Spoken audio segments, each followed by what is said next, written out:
State Board on Electric Generation and Transmission Siting. This meeting is being recorded for the benefit of the public, the record, and in order for the other siting board members to review and consider.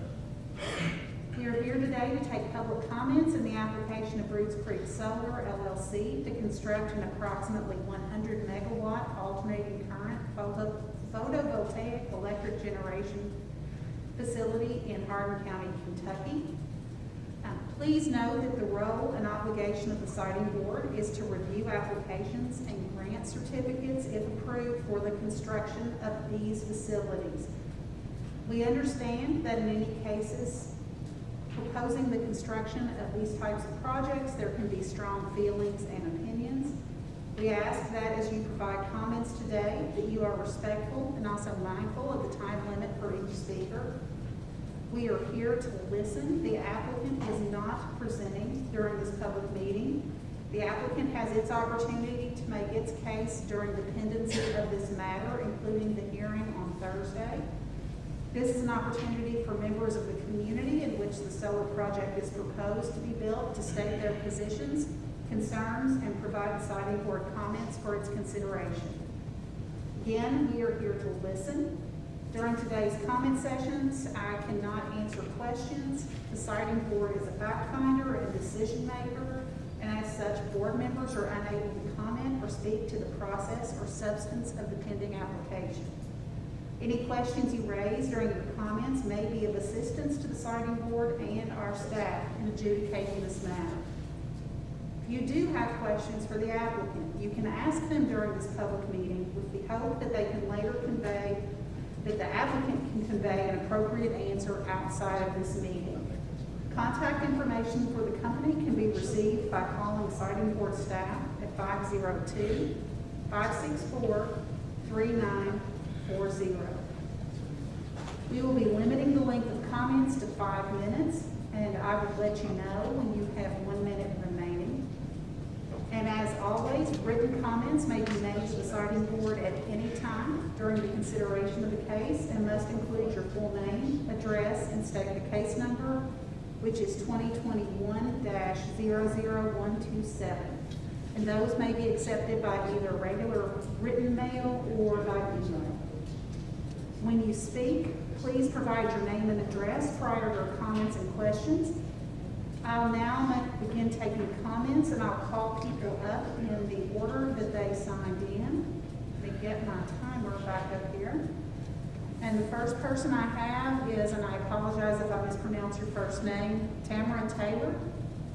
Tamara Taylor?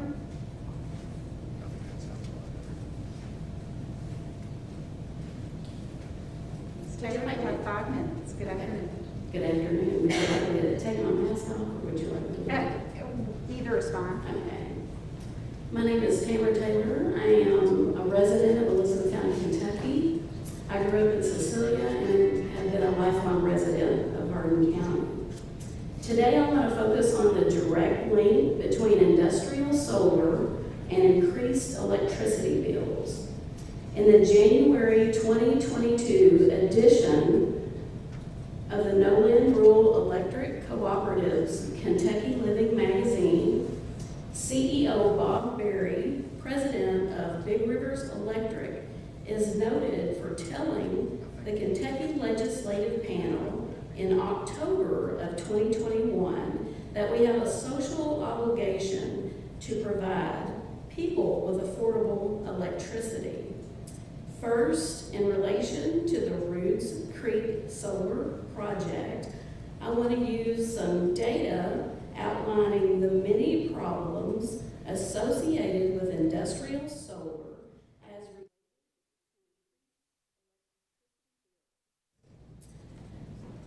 my first example is Brian Murray of Duke University Energy Initiative, who stated in 2019 that the unreliable nature of industrial solar requires expensive additions to the electrical grid in the form of standby power options, meaning fossil fuels.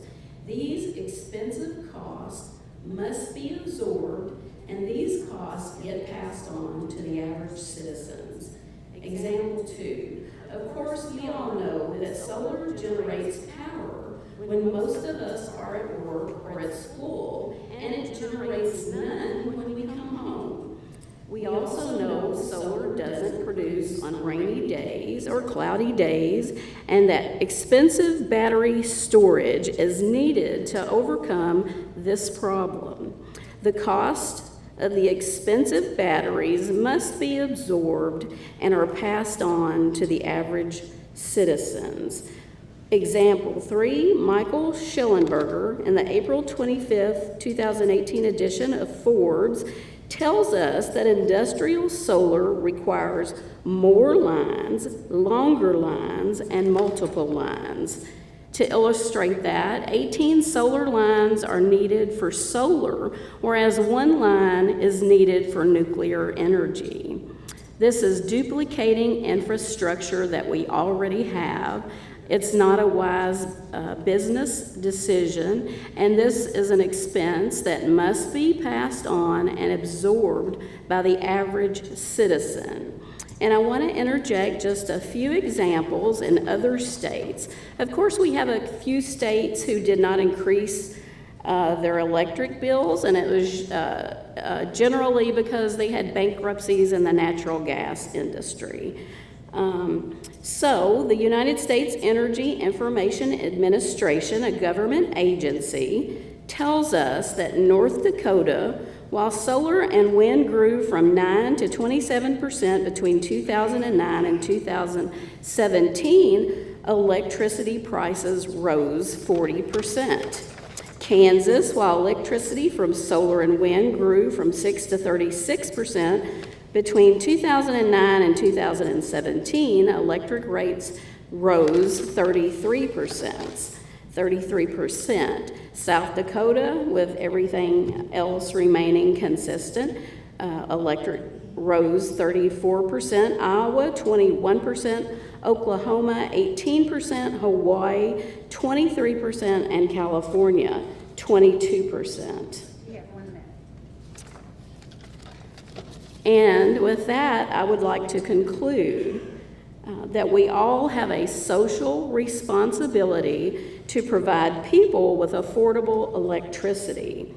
A proposed remedy for the Rhudes Creek Solar Project would be to put this on hold and to use nuclear energy or wait until we have some profound technology that doesn't require us to use thousands of acres of prime farmland at the expense of neighbors and our environment. And anyway, I just think the economic impact that is experienced by our citizens is not something that we can bear, especially at those increases. Thank you so much for your time. Thank you. Next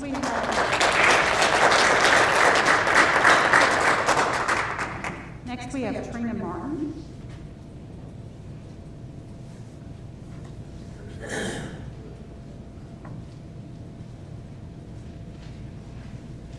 Hello. Good afternoon. Thank you for being here. You'll have 5 minutes. Okay. My name is Toni Martin. Do I need to give my address as well? Yes, please. Okay, 34 South Black Branch Road, Cecilia, Kentucky, 42724.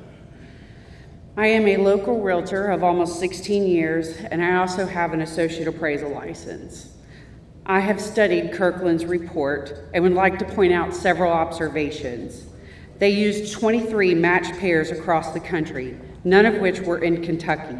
Most of those pairs were not in any way comparable to Cecilia.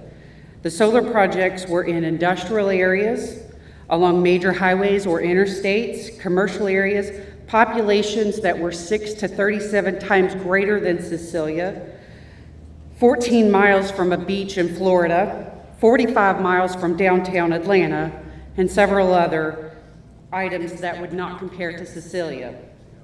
Taking out all of those leaves you with 4 somewhat matched pairs. Safety Solar, Sussex County, Virginia. The population was 24.7 people per square mile. The closest comparable to the subject with the fewest adjustments showed negative 6% impact. McBride Solar Farm, Midland, North Carolina. Population 37 people per square mile. which is greater than Cecilia, but far fewer than 850 people per square mile, and more rural than others used in the report. The facility was not in a commercial or industrial area and wasn't 14 miles from a beach. The closest comparable to the subject with the fewest adjustments showed negative 4% impact. Camden, North Carolina, population 41.5 people per square mile. The closest matching comparable to the subject with the fewest adjustments showed negative 6% impact. Champion Solar, Lexington, South Carolina, though the population was similar to Cecilia, I have to agree with Kirkland on this one. The data that was supplied in the report was not sufficient enough to rely on it. On page 13 of their report, they refer to a study done by the University of Rhode Island that defines rural as 850 people per square mile. Cecilia has 61 people per square mile. Elizabethtown has 1,125 people per square mile. I wouldn't call E-Town rural, and that number is a whole lot closer to the 850.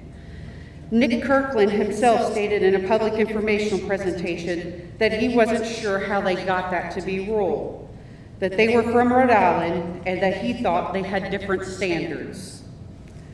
That study does show 1.7 negative impact on homes located within 1 mile of a solar facility, and as much as 7% negative impact on homes within 1/10 of a mile of a solar facility. Nick stated that as the population went up to as many as 2,000 people per square mile, the negative impacts decreased. Again, Cecilia only has 61 people per square mile. Nick was asked if there were studies for smaller populations more similar to Cecilia. He stated that there had not been any specific studies based on a lower population than 850 people per square mile. The author of this study, Corey Lang, has stated to numerous media outlets that farmland or forest land is a scarce resource, that when it's developed into solar, it's felt by the community, that you're losing green space and it's also adding an industrial usescape. He has also stated there are some downsides to living near a large array. It's an industrial-looking land use, and there are ecological concerns associated with them, and people may not want to live nearby. Wooden solar plants create the same external obsolescence as a junkyard. Junkyards have fences. They have greenery trying to hide them. I've been working with buyers and sellers in this community and surrounding communities for almost 16 years. I can tell you from personal and professional experience that folks live in a rural community do so for the viewscape. That's why so many people, including my husband and son, commute 60+ miles to work. They don't want to live on top of someone, and they don't want to be surrounded by an industrial-looking atmosphere. If they did, they would live in town and not commute an hour each way. With that in mind, I decided to do my own research. Before I go over those results, I have to ask, who is our real estate market? How does the market determine prices? The market is buyers and sellers, whether past, present, or future. The market, those same folks, determine prices. That's your 5 minutes, ma'am. You're welcome to submit the rest of it as a written comment if you'd like, either by email or in mail. Okay, will do. Thank you.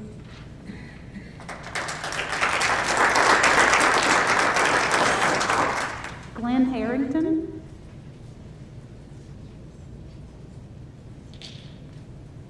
Good afternoon, Mr. Harrington. You'll have 5 minutes. Okay.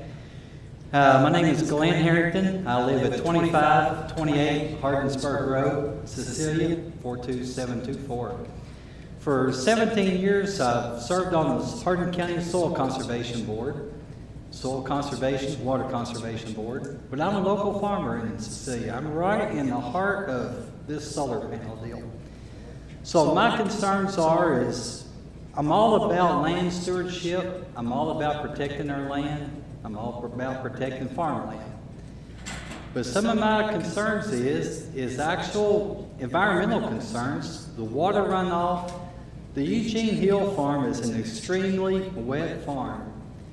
If you were to have went there yesterday when the snow was melting off, even today, but last week, last Saturday, when we had all that rain, and then yesterday, when all the snow was melting and the rain, that property was standing full of water. Now, I'm not talking about just a little bit of water. I'm talking about several feet of water. In 2011, there was about 15 to 20 foot of water standing on all the fields that is going into solar. I have pictures of those that is available upon request.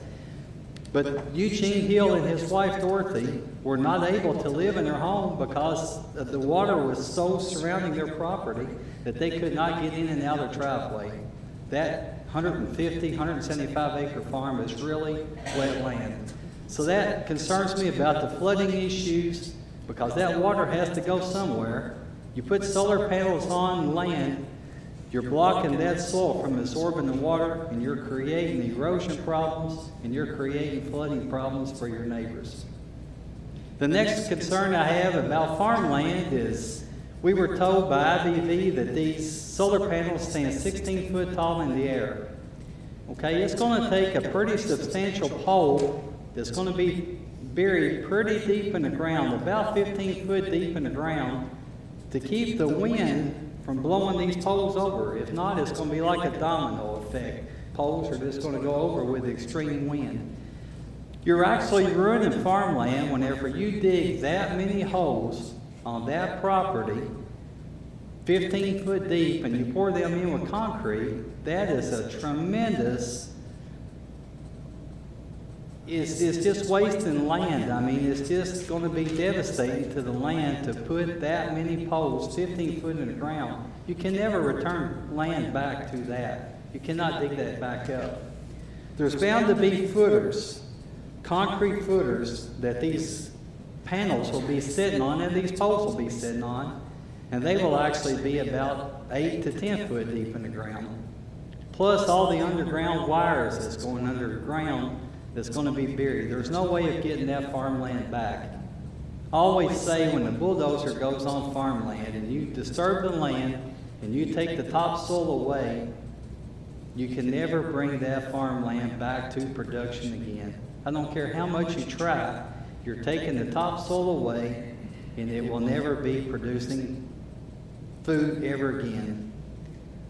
There's a total of 6 companies right now with approximately 7,000 acres that signed up. That's 7,000 acres that's not going to be in agriculture production for a minimum of 25 years. Folks, where's our food going to come from? There's an old saying, no farms, no food. Well, that's going to be very much true, because we're taking farmland out of production, taking food out of production for a minimum of 25 years. We will be relying upon foreign countries to supply our food. You have 1 minute. And I conclude with that. Thank you for your time. Thank you.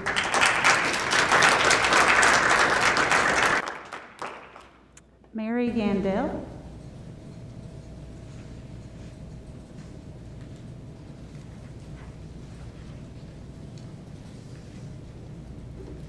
Good afternoon. Good afternoon. You'll have 5 minutes. Okay.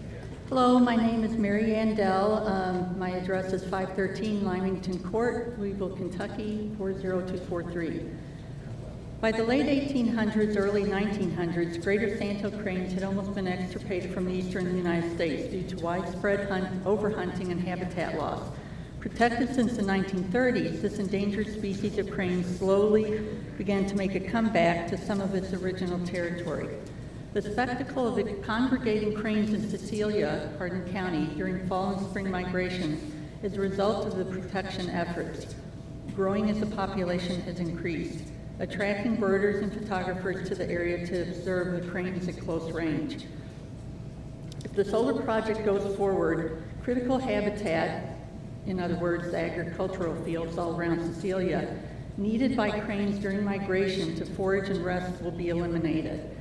Cecilia is one of only 2 major stopover areas in Kentucky, along with Barren River area. The staging area can host thousands of cranes where they congregate for days or weeks to eat and rest on their journey. It affords both crane species, sandhill cranes and whooping cranes, foraging opportunities on waste corn, soybeans, invertebrates, etc. in the surrounding agricultural fields during the day, and provides night roosting areas for the cranes in the shallow, seasonal transient lakes that dot this karst region. Cecilia provides critical habitat, stopover habitat for the cranes during migration. In the documents posted on the Kentucky Public Service Commission website, there was only Phase 1 environmental assessment with the attachment, 2, for critical issues analysis for the Rhudes Creek Solar Project. And I was just wondering if a final environmental assessment for the project had been submitted.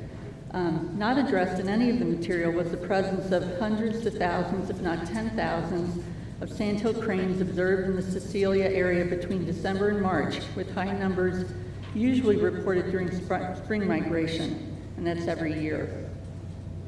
As part of the environmental assessment, based on the large number of cranes in the area of the proposed project, the International Crane Foundation recommends that surveys of roost sites be undertaken and that a 2-mile buffer from roosting sites be allowed for foraging to take place. Breeding grounds for the eastern population of greater sandhill cranes are in Ontario, Canada, Wisconsin, Michigan, and Minnesota, making it unlikely that the numbers of these cranes would be negatively impacted by the project. Currently, the status of the eastern population of greater sandhill cranes is not threatened or endangered. However, the status of the greater sandhills that nest in Ohio was just downlisted from endangered to threatened in 2020. Tagged individuals in a 2009 to 2014 study were documented staging with eastern population cranes in Harrington County. Whooping cranes in the reintroduced eastern migratory population have been observed with groups of sandhills in the proposed site area. These large white cranes are part of the U.S. Fish and Wildlife Service's reintroduction program that began in 2001 in the eastern U.S., where whooping cranes had been extirpated in the 1900s due to overhunting and habitat loss. Known as the eastern migratory population of whooping cranes, the cranes are part of the only existing population of the species in the world, less than 800 individuals in both captivity and in the wild. U.S. Fish and Wildlife considers the reintroduction populations as experimental because they are a safety backup to the federally endangered Aransas wood buffalo wild population of whooping cranes that migrate between their breeding grounds in Wood Buffalo National Park, Canada, and its wintering area at the Aransas National Wildlife Refuge. You have 1 minute. And surrounding coastal areas in Texas. But for all purposes, the eastern migratory population is considered rare and endangered and protected by the Federal Migratory Bird Treaty Act. The International Crane Foundation, along with many partners, has invested millions of dollars and decades of time and expertise to bring whooping cranes back from the brink of extinction. In response to the proposed merchant solar generating facility and related 1.5-mile-long transmission line, it is recommended by the International Crane Foundation that the transmission line and any others be marked with diverters to help prevent fatal line strikes. Diverters easily attach to the line and make the lines visible to cranes and other birds moving through the area. A documented case of the result of the unmarked power lines in Cecilia occurred on February 14, 2011. 10 sandhill cranes died from broken necks and other trauma after flying into the power lines that crossed above the water where they were roosting.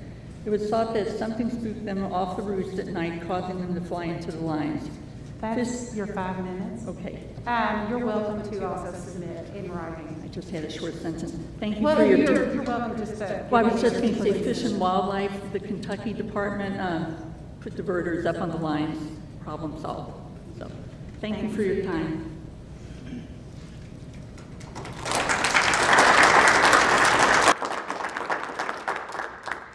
Denise Miller.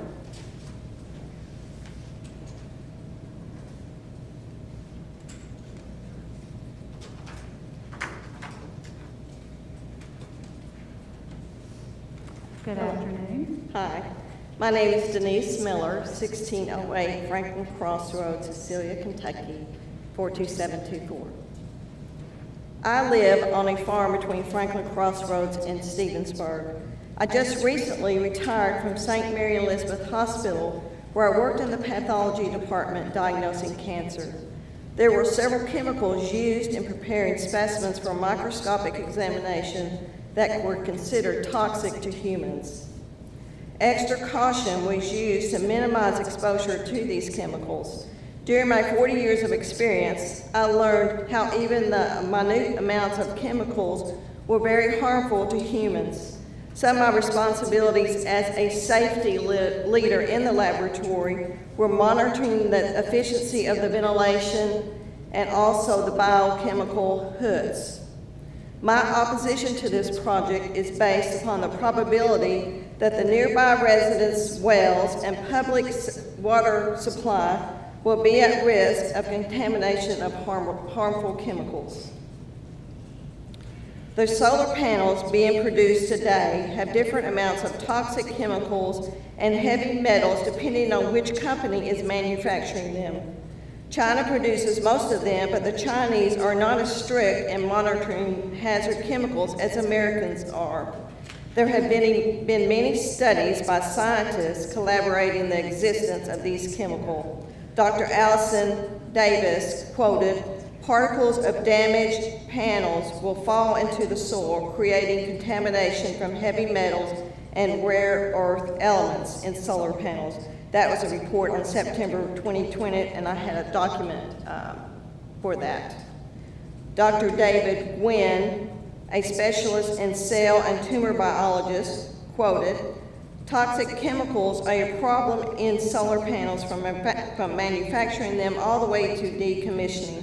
That's also, I have a document for that. Number two, a recent study by European scientists in Spain lists 6 heavy metals and metalloids which are highly toxic, another 6 which are moderate toxic to human and solar panels. That's a report published in 2020. I also have a document for that, number 3. IBV Solar has refused to produce an MSD sheet listing all elements in their solar panels, which is required by law, OSHA. IBV has been working on this project for several years now. They obviously know who is going to make the panels and what's in them. All solar companies know what's in their solar panels, but covering it up, only admitting that lead is present. Lead is toxic in itself. Old houses which have lead paint must be removed by trained technicians with hazmat suits and ventilators. Just recently, citizens in a Michigan town sued their water company for lead in their drinking water because it was causing sickness. When the solar panels are damaged by transporting, construction, weather, and even birds crashing into them, their seals are broken and the elements can leak into our wells as well as the Harrington County water supply too, thus creating a possible health hazard. This area's water table and karst springs are a source for the Harrington County Water District too. It would be weeks or months before a broken panel is found among the 200,000 panels. The damaged panels are classified as hazardous waste and cannot be put in landfills. They must be transported very carefully to special hazardous waste sites.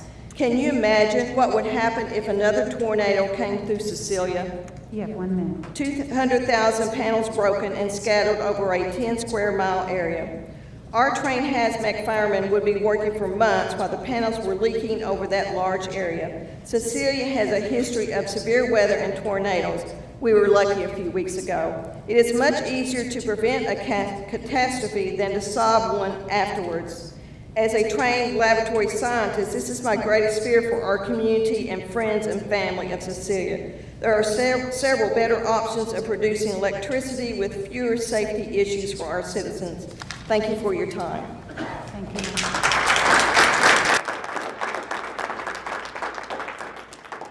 David Miller?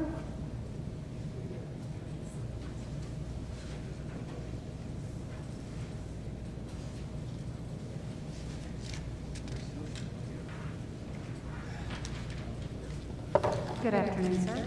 My name is David Miller. I live at 1608 Franklin Crossroad Road, Cecilia. I'm going to try to condense my 6-minute speech into 5 minutes, so I'm going to pick and choose what I think is most important here. The first thing I want to talk about is why this site is unsuitable for electric generating facility because of the geology. Dr. James Currens of the U.S. Geological Survey with the University of Kentucky is an expert on what is known as karst topography or karst geology. He has studied this area and has done a number, 300 tests throughout Kentucky about what is known as covered collapse sinkholes. And what this is where a sinkhole has, you don't see it, it's covered.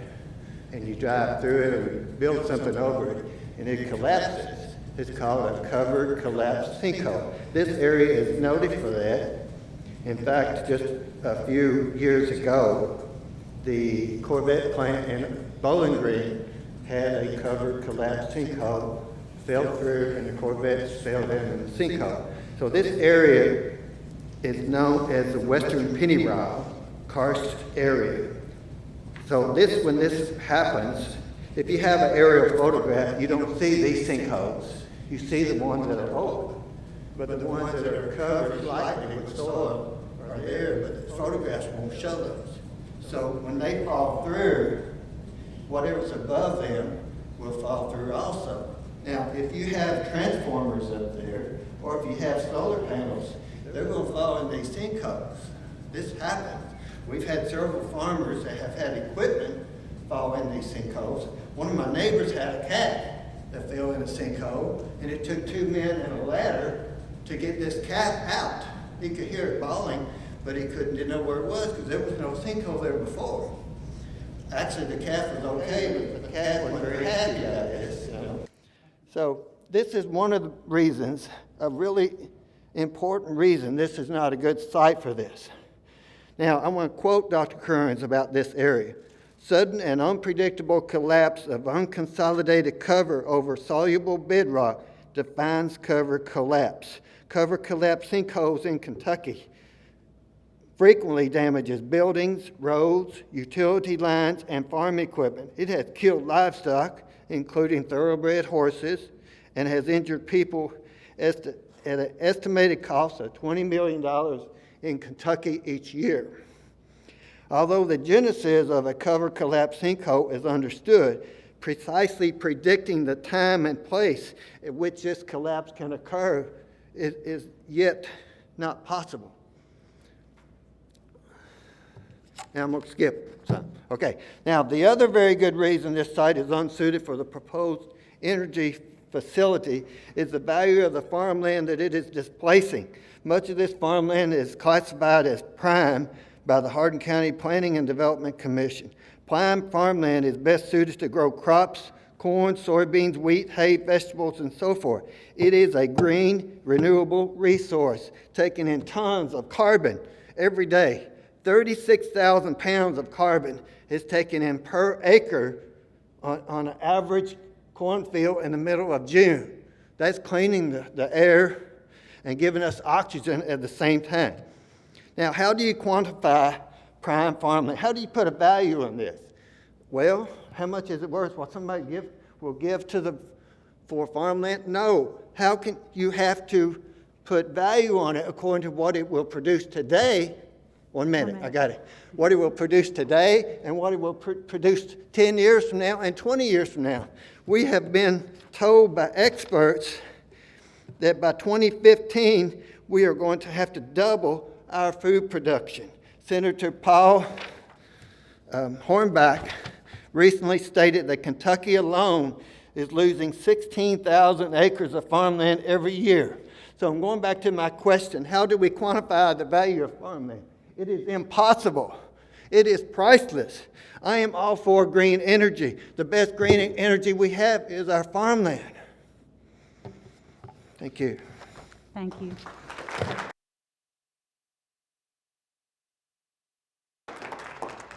David Tall.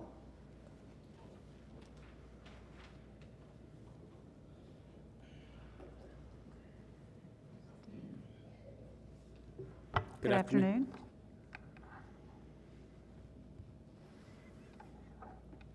I'm David Tall, from 6325 North Long Grove Road, Cecilia.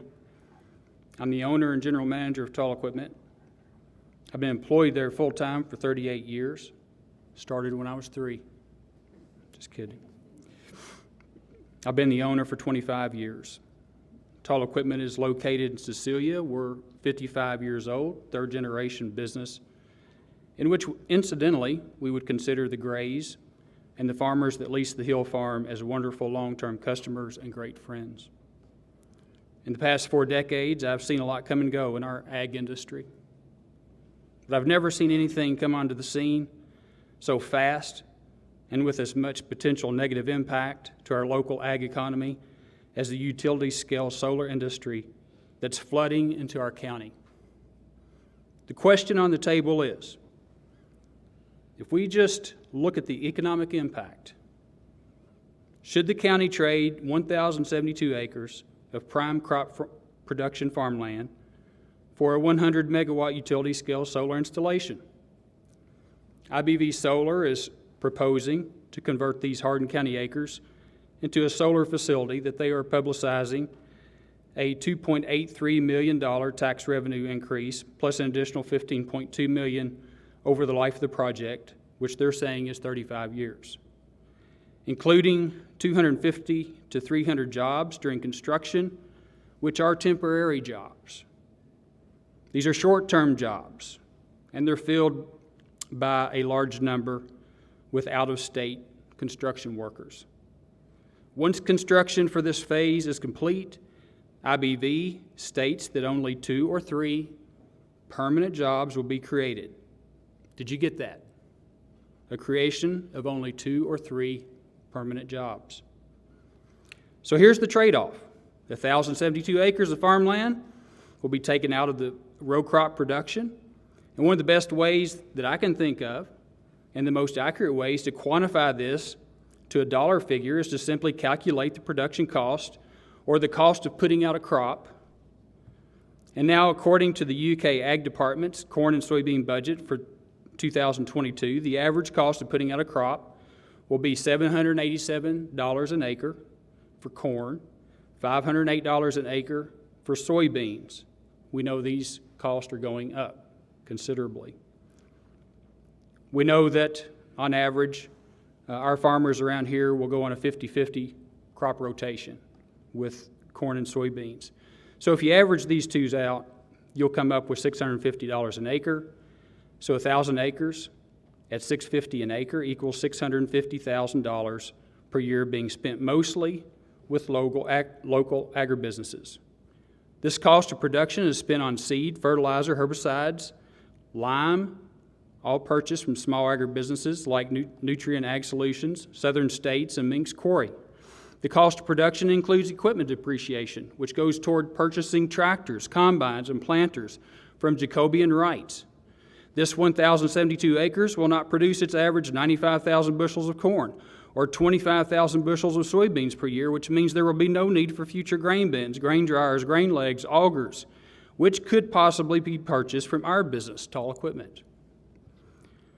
And may I add that it is my strong belief that removing this much prime production farmland from Hardin County will have an adverse effect on our business, the next generation of Tall Equipment, and the employees that work there.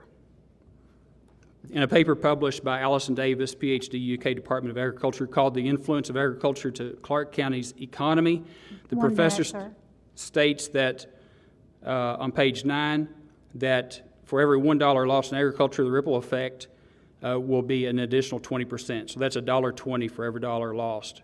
Therefore, if you simply use the average cost of crop production of $650 an acre times the 20% ripple effect gives you $780,000 per acre. Times that, times 35 years, which is what IBV used, that gives you $27.3 million, $27.3 million impact compared to IBV's $17.5 million, gives you a net loss of $9.75 million, nearly $10 million net loss for Hardin County's economy. The bottom line for these industrial solar projects are what benefit are they bringing to Hardin County? And when you examine the real net economic impact and realize an approximate negative $10 million, the question of Why would we do this becomes much more difficult to give a rational and economically sound answer. Thank you. Thank you.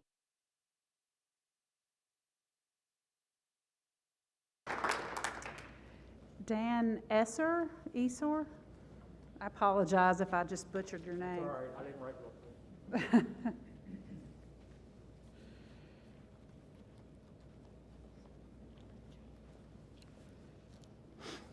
My name's Dan Feaser, and I live at 3438 Hardinsburg Road in Cecilia. On June 15th, Hardin County Planning and Zoning denied the conditional use permit during their open meeting, at which over 100 people showed there to support their resolve against Rhodes Creek Solar. It's very evident the community does not support or want this site.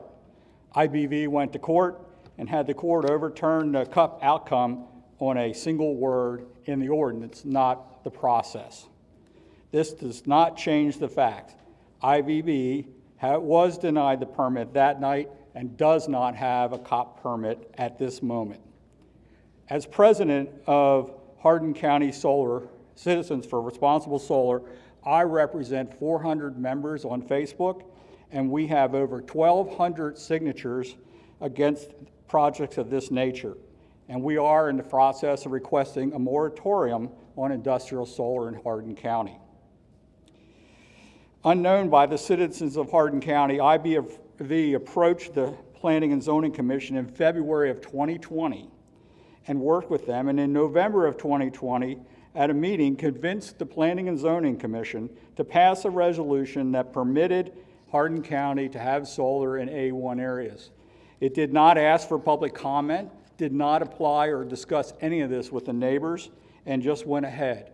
This is the main reason, that resolution is the main reason we are here today and was acquired in an unscrupulous manner. Let's start with the Hardin County Comprehensive Plan and the definition of A1. The intent of this zone is to preserve agricultural land, protect agricultural operations, and allow for very low density development. In addition, the proposed site is designated in the comprehensive plan as a natural resource area. It says in the comprehensive plan, the agricultural use is perhaps the most dominant use in the area. Again, Dr. Allison Davis of the University of Kentucky sums it up best. The protection of prime soils and prime farmland should be prioritized. Other non-farmland and marginal land should be pursued for ground-mounted solar. It's clear that IBV is not trying to protect the agricultural lands and operations, but here to install an industrial power generating facility on our most prime farmland in Hardin County. We believe solar will be a part of our lives, and industrial solar companies should be investigating using old landfills, brownfield sites, marginal land, and existing industrial zone lands. Under KSR 100 Kentucky law, the comprehensive plan sets the stage for all land uses related to planning and zoning in the county. They are the very foundation of how our community grows, functions today and in the future. The area and land for this project is in a designated natural resource area of Hardin County, which was established to protect our natural resources, which are prime farmland and clean drinking water. And it's very clear that this project is not appropriate in this area of the county. Two major goals in the comprehensive plan need to be discussed. Goal 12, to preserve the lifestyle, the history, the natural surroundings of the people of Hardin County. This is our country viewshed. The other one is stewardship of the land, to discourage the conversion of prime farmland to other uses and to protect all farmland from conflicting development activities. We should not be trading agricultural industry for industrial power. An industrial power generating facility, whether it is coal, gas, or solar, is not appropriate in our natural resource area and is being introduced in total disregard to Hardin County's comprehensive plan. 1 minute. The other thing I want to bring up is the transmission right of way in another area where misleading information was used by IBV. The VP assured the community at multiple meetings that the transmission line was only a single line on single wooden poles and that the substation for the site was possibly going at the LG&E tie-in location 1.2 miles away.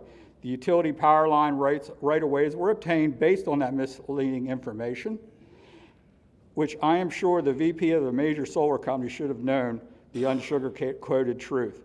Owners who signed the leases did not know the truth. The proposed right-of-way now has 60-foot H-foot towers on it with three high-voltage lines.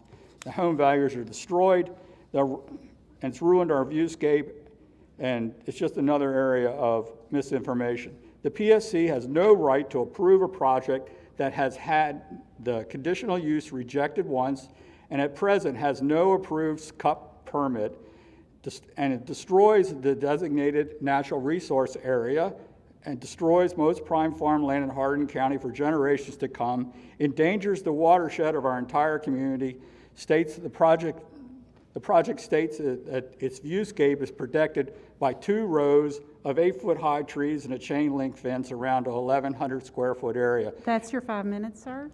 You're welcome to submit the rest of that as a written comment if you'd like. That's fine, and I would also like to submit these 2 pictures for review. One is what we see today, and this is what it would look like after the solar is put on. We'd be happy to accept it. Thank you, sir.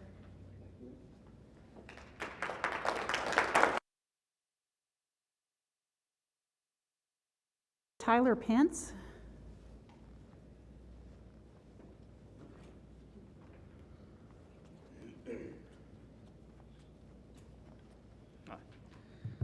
My name's Tylerpence. I grew up in Cecilia and still to this day participate in recreational activities in Cecilia, one of which would be waterfowl hunting. In a recent study done in 2020, it was estimated that 140,000 waterfowl are killed annually by mistaking solar panels for bodies of water.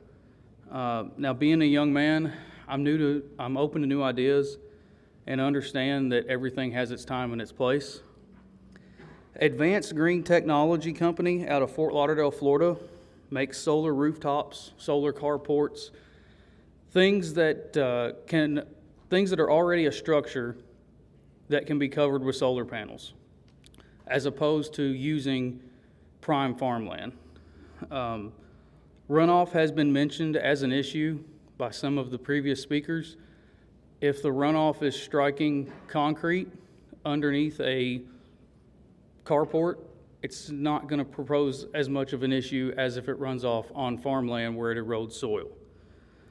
There's currently an airport in Georgia that has 37 acres of their parking lot covered with the AGT's solar shades, and they're able to generate electricity for themselves by using these solar shades, and their customers that utilize the airport can walk to and from the airport undercover.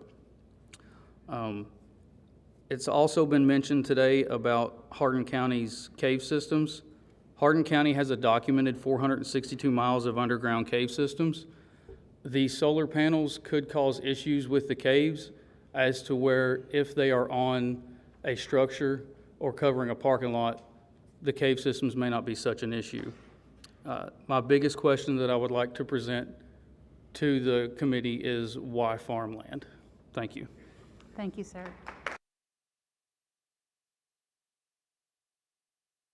Jeff Chang. Good afternoon, Jeff Chang. I'm actually going to forego comment as the project sponsor. Thank you. Monty Hart.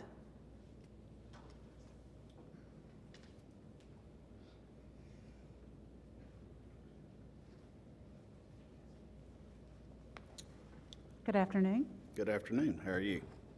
Good. Yes, my name is Monty Hart. I live at 461 South Black Branch Road, Cecilia, Kentucky. And I have 2 points I'd like to kind of bring out. I live exactly next door to where the project is being proposed to be done. It'll actually be within from the map I have seen, within approximately 100 to 150 feet from my house. So obviously, that is a great impact upon my property. I own 25 acres of farmland there with my primary residence and a shop. And so mine is also farmed. I rent that farm out. Over the past several years on my farm, plus the adjoining farm, has been a refuge for the sandhill cranes. I see them come and go every season.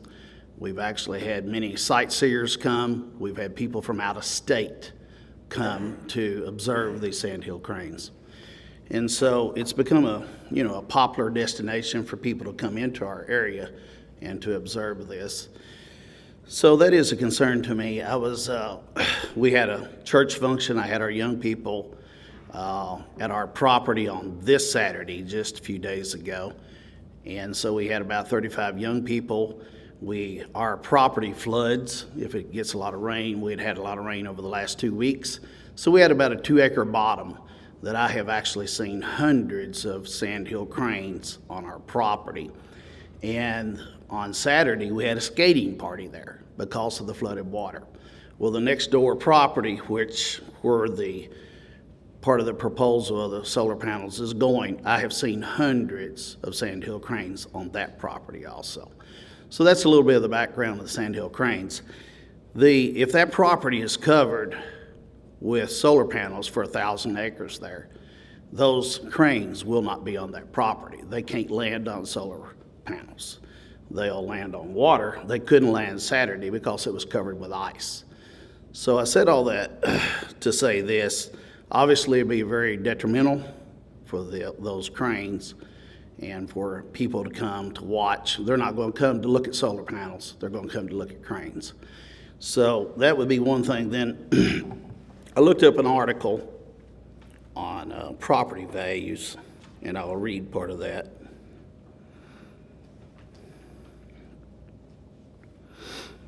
The Providence Journal, which is in Rhode Island. An analysis of thousands of property sales in Rhode Island, Massachusetts over a decade and a half, economists at the University of Rhode Island have concluded that solar development is having a negative impact on nearby home values.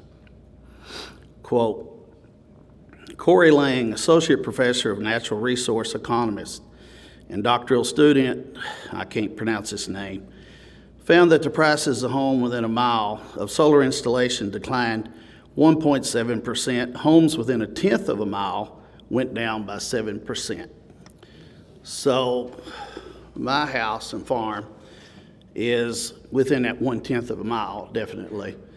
And so my property value, which is approximately $500,000, if that declines 7%, is $35,000. And so then within a mile, I figured it up, the average property, approximately $300,000. If it declines 1.7%, that'll be $5,000 per site, per home, that is going to decline within 1 mile of around my house, which is next door to this project. So I would be looking at, if I went to sell my place go ahead, 1 minute. 1 minute. Okay, if I went to sell my place, if this comes in, according to this statistics, I would lose $35,000. And then the houses within 1 mile would lose $5,000. So I have 2 questions.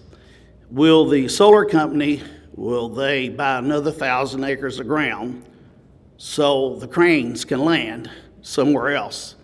And then number 2, are they going to reimburse myself $35,000 and all the other property owners within 1 mile $5,000 each? Thank you very much. Appreciate it. Thank you.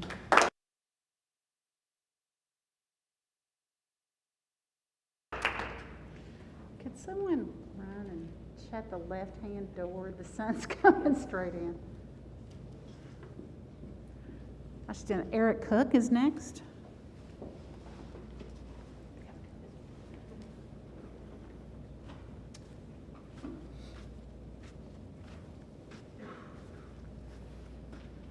Good afternoon, sir. Good afternoon. My name's Eric Cook.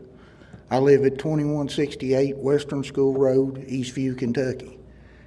And you'll probably ask yourself, why is somebody from Eastview even worried about what's going on in Cecilia? I've got several reasons, and I'm kind of representing my neighbors in this. First off, most of my neighbors down there are on well water. That is our only water. Hardin County Water District has done and told us that we will never get county water because of where we're at and the amount of space between residences.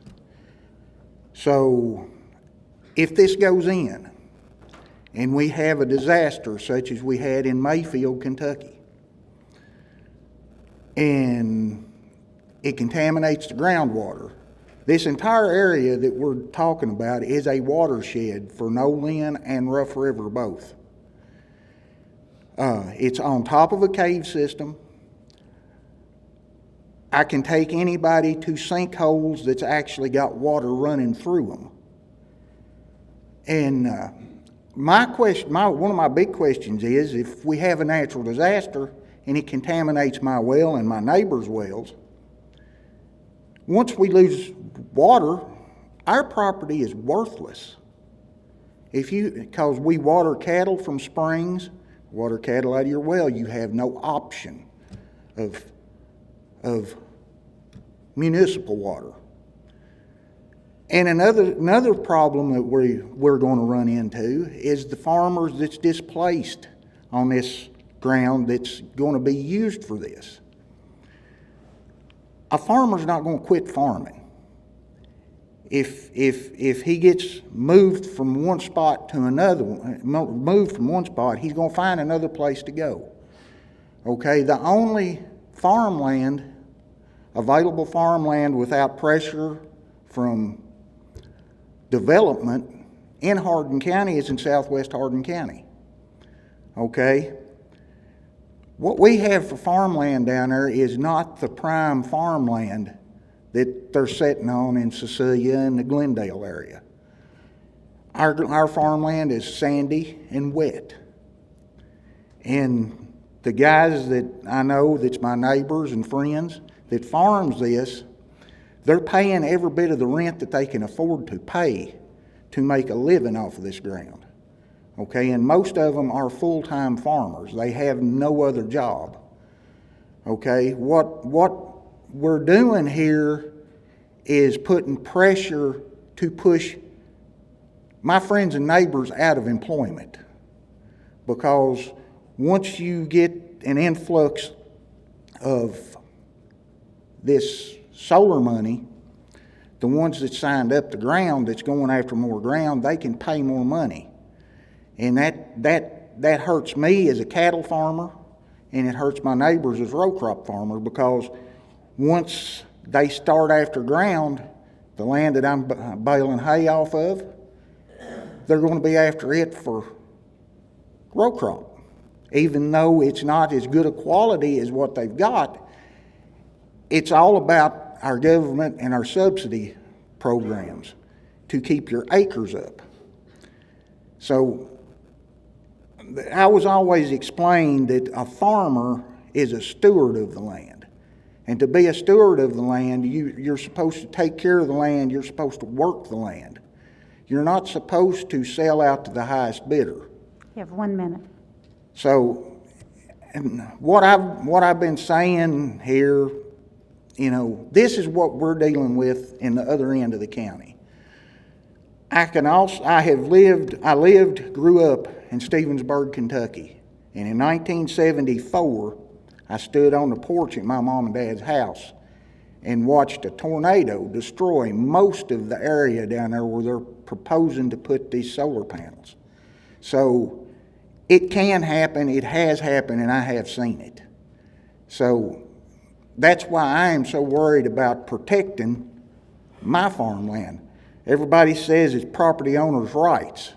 Well, that goes two ways. I'm trying to protect my right as a property owner to actually protect the value and my livelihood. Thank you. Thank you, sir.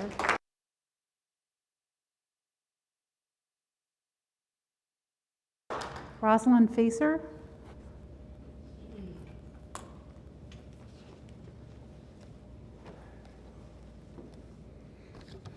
Hello. First, thank you for holding this local meeting for us. My name is Rosalind Feaser. I live at 3438 Hardinsburg Road, right across the road from this IBV proposed site. My husband and I moved here just 1.5 years ago because we loved the beautiful farmland surrounding us. And we would not have moved here if we knew a merchant electric generating facility would be across the street. Contrary to Mr. Kirkland's report, common sense tells you no one is going to purchase a home next to a merchant power plant, and certainly not for top dollar. I'm also part of a group of Hardin County citizens, and for Hardin County Citizens for Responsible Solar, and at the time, right now, we are up to 1,200 signatures for folks who are against this project. One of my serious concerns is that this area is karst landscape, and I know other folks have talked about the karst landscape. And James Curran's reports, he's done many studies about karst landscape, and most of our Kentucky karst landscape is formed over limestone. Water filters through the cracks in the limestone and flows to springs to supply drinking water to people in the karst areas. However, if these cracks break open, then a sinkhole forms. Anything that enters the sinkhole will flow directly into the underground streams without being filtered and can reach our drinking water. Many sinkholes and karst features have already been identified on this site for the proposed plant. How much rain will it take running off of these impervious solar panels to open more sinkholes? Will pounding 20,000 posts into the ground for the solar panels open more cracks in the limestone? The area already has a flooding problem, and others have already discussed that. If a merchant electric generating facility is installed here, how many more sinkholes will form and contaminate our drinking water? Another serious concern is the major pollution that would come from the panels themselves. The list of heavy metals in these panels is long, and many are used during the manufacturing process. Experts are split on the amount of leaching that comes from rainwater. Fact, the federal government and California both have leaching tests for the panels. Fact, 67% of all panels come from China, so who knows what's in them? Can we even believe it if they have an MSDS? Fact, solar panels are classified as hazardous waste when they are removed from the site. I do know that if they are broken or crushed, the toxicity goes through the roof, and that's why recycling is so difficult and expensive. Another serious concern I have is that IBV has not submitted a decommissioning plan. In fact, to quote IBV's response to this question on the PSC website, the decommissioning plan has not yet been developed for the Rhudes Creek Solar Project. The decommissioning plan shall be completed at least 1 month prior to construction of the project. 1 month prior to construction. How can their application even be approved without a decommissioning plan? IBV does not have a decommissioning plan to submit because perhaps they do not plan to be here at the end of the project. Decommissioning is a huge financial burden that could be dumped onto all Hardin County taxpayers. Many of these solar companies are either sell out to other companies or go bankrupt, and then the citizens are liable for the problems and the decommissioning. University of North Carolina professors have estimated this cost to be at least $13 million. Please do not approve this application. Thank you. Thank you, ma'am.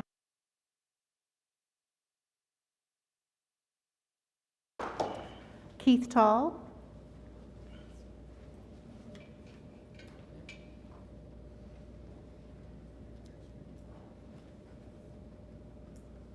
Good afternoon. Good afternoon. My name is Keith Tall. I live at 3136 Hardinsburg Road in Cecilia, Kentucky, across the road from this project. So I'm very interested in it. A little bit about my background. I grew up on the farm that I live on, dairy farm. I decided not to go into dairy farming, and I went to college, got a bachelor's of science and a master's of science in agricultural engineering. I moved to Chicago for a couple of years to work for International Harvester and J.I. Case, and decided it was way too cold. And so I wanted to come back to Kentucky, which I did. But to do that, I ended up in a different type of industry, in the automotive industry for most of that time for my life, and working for a Japanese-owned company for a lot of that, Tier 1 supplier to Toyota and other car manufacturers, and then wrapping up in another company after that. So right now I'm doing some part-time farming, 50 acres with organic hay on this farm that I live on, and also still doing some consulting and training in continuous improvement, where I go in and train other people at other plants on how to do that and how to solve problems.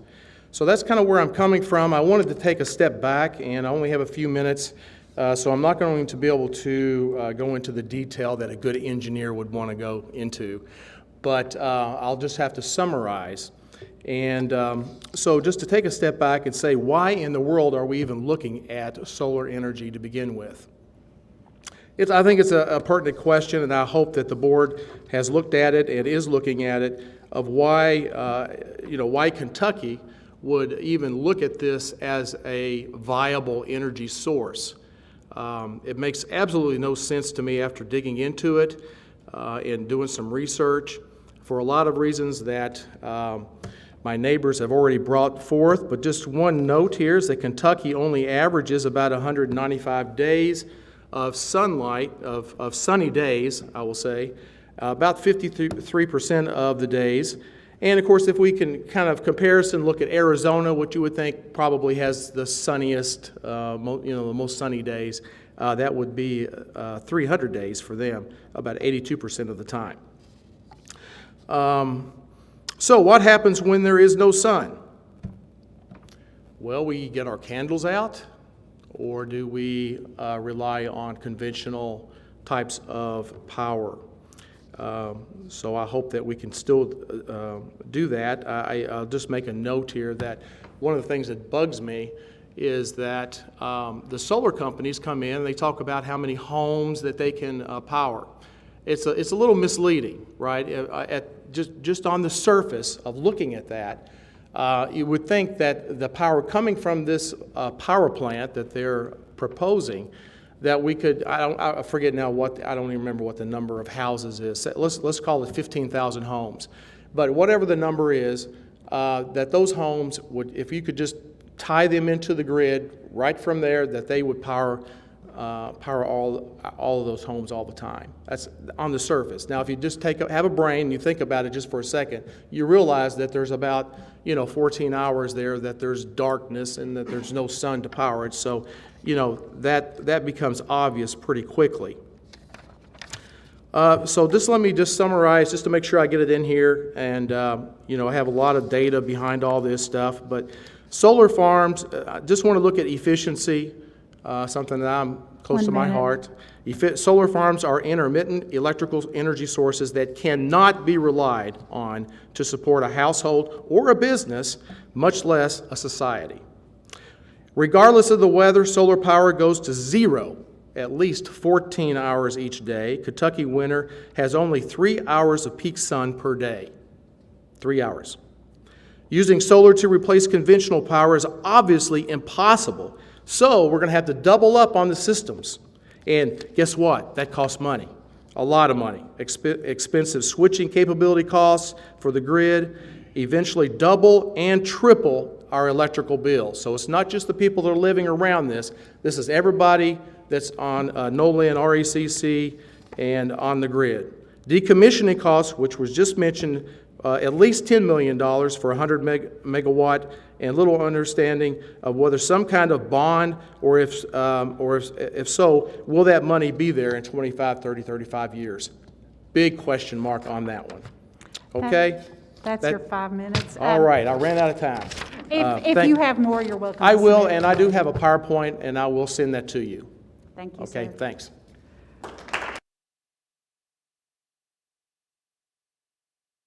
Megan Tall.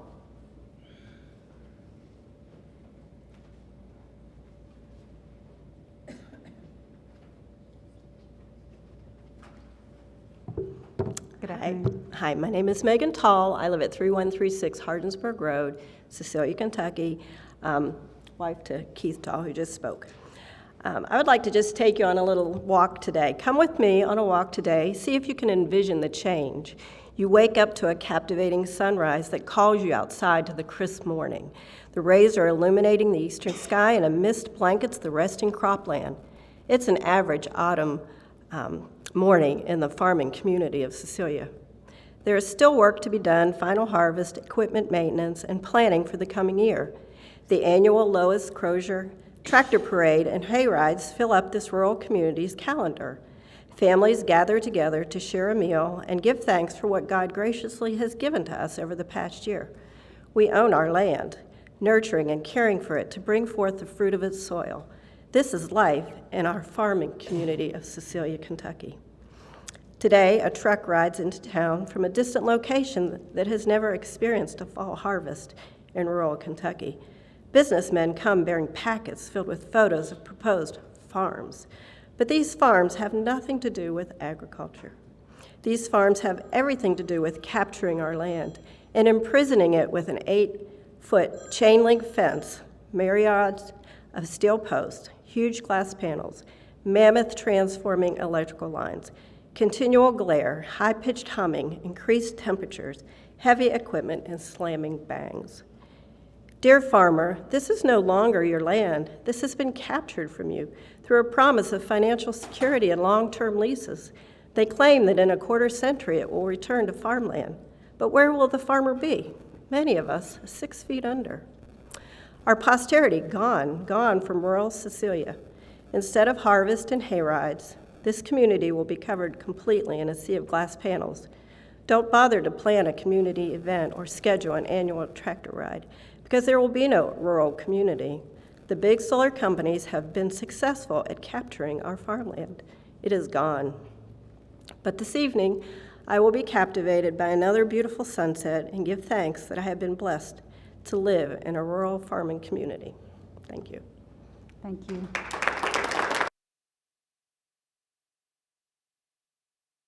This was the last speaker I had signed up for this hearing. Is there anyone else before we close the hearing who would like to be heard? We have.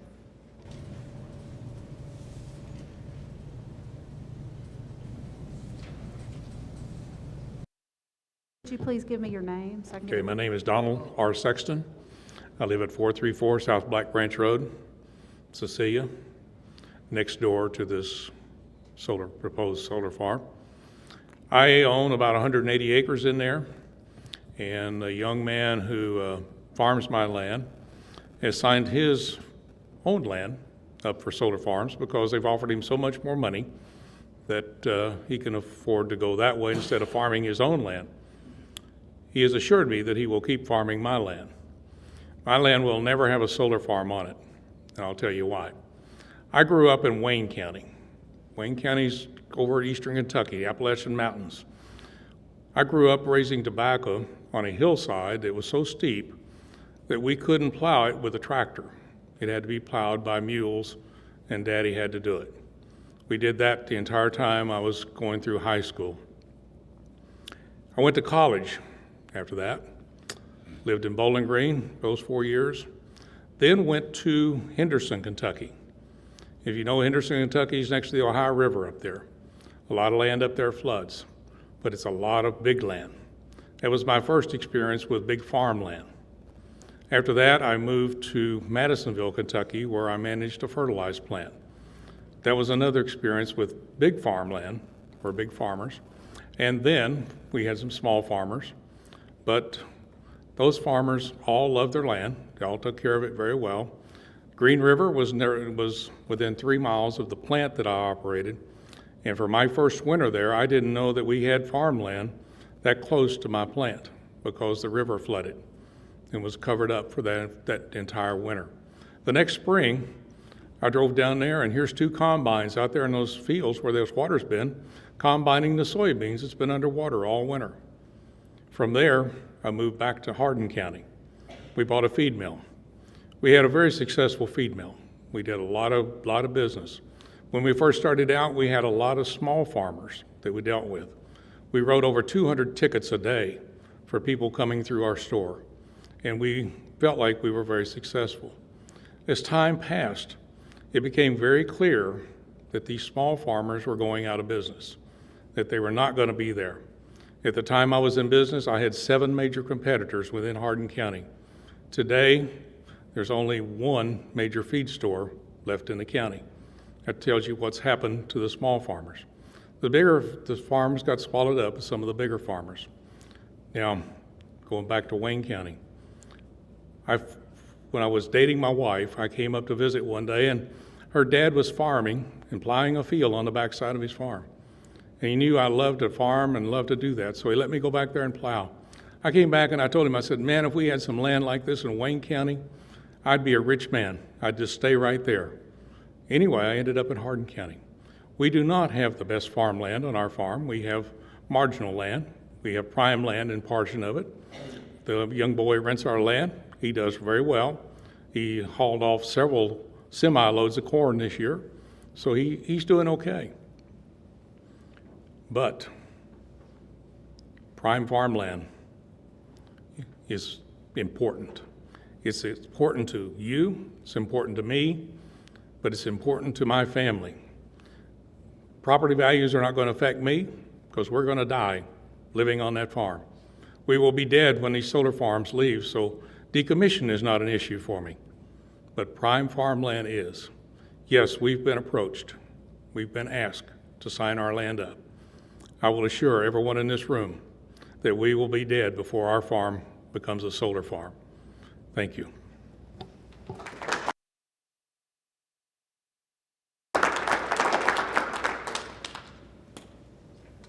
As we had stated earlier, and as I mentioned to a few of the commenters, written comments may be made at any time while we are considering this case. Please, you can either email or mail those to the Public Service Commission and include your full name, address, and state the case number so we can associate it with the right record, and that number is 2021-127.